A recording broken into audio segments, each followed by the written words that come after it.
पर ये ठसक और अहंकार में भेद कैसे करें?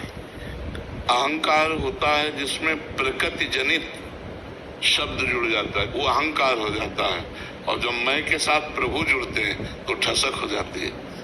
जैसे हमारे माई श्याम आदि को राज गोस्वामी तुलसीदास जी कहते हैं, अस अभिमान जाय जन भोरे, मैं सेवक रघुपति पति मोरे।